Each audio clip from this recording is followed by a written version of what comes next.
Earlier this summer, something exciting happened at the theater. We have not one, but two directorial debuts from YouTubers screening in theaters right now.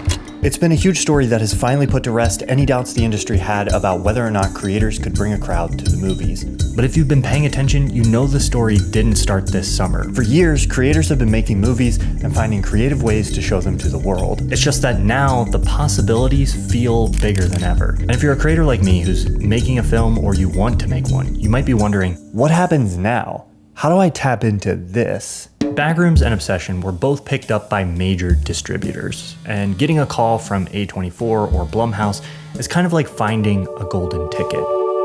For a long time, finding one of these has been the only way you could get your movie here. And it's exciting to see creators get noticed because of the work they've done on YouTube and other video platforms. But the new golden ticket is still just that. A golden ticket. If as creators, we're already doing the work and we already have the audience, is waiting around for a phone call actually the best option we have? Or can we as creators learn from the success stories and join those who are forging new paths for making and distributing narrative storytelling in whatever form that takes? Finding our own creative ways to experience the joy of screening our film for a packed out theater, or distributing our film or show to our audience without having to wait for someone else to do it for us. Because while there's been tons of focus on the success of these two films, earlier this year, Let's Play YouTuber Markiplier skipped the golden ticket altogether, getting his fans to call and email theaters convincing them to screen his self-funded film Iron Lung. And it worked. The movie showed on thousands of screens and made over $50 million in the box office.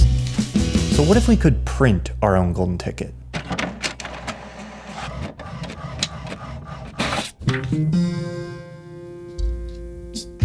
I'm Thomas Flight. I've been making films and videos my whole life and video essays about movies and TV for a decade. And I just finished producing my first feature-length documentary film. So when Digital Spaghetti called and asked me to guest host this miniseries about how creators are changing what it looks like to make and distribute movies, it was an easy yes. Not just because as a critic, I've been tracking and analyzing these trends for years, but because I'm currently trying to figure out how to show my own movie to as many people as possible. I want to know how to do this.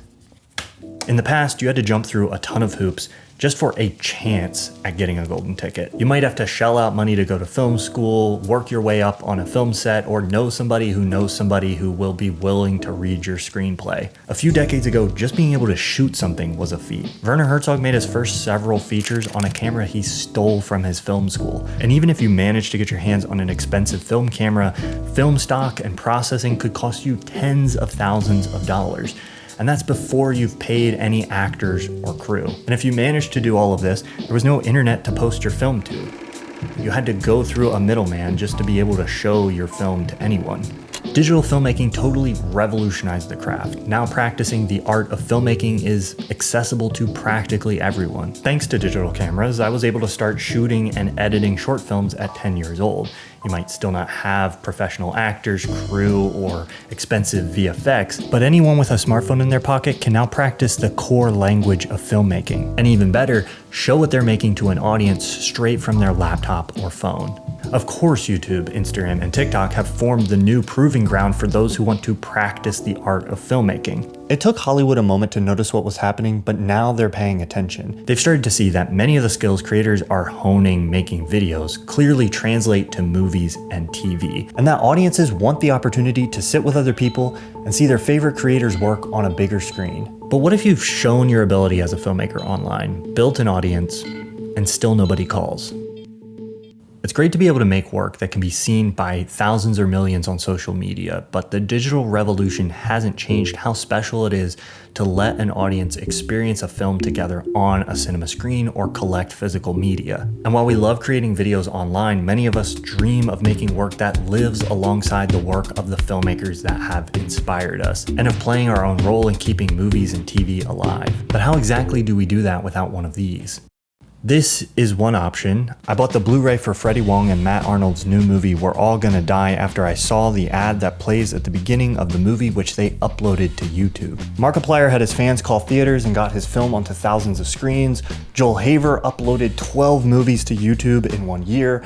Owen Reiser generated a bunch of buzz and snagged a deal for his next film when he uploaded his documentary Listers directly to YouTube. Don Hertzfeldt, the animator behind this internet classic, I am a banana! Now screens his award-winning films at festivals like South by Southwest and then sells them to his audience on his personal website. Patrick Willems is making narrative content for Nebula, a streaming service made and owned entirely by creators. And there's a blossoming community of filmmakers online calling themselves non-D, short for non-dependent, who are working to share resources to make filmmaking more accessible all the way from development to distribution.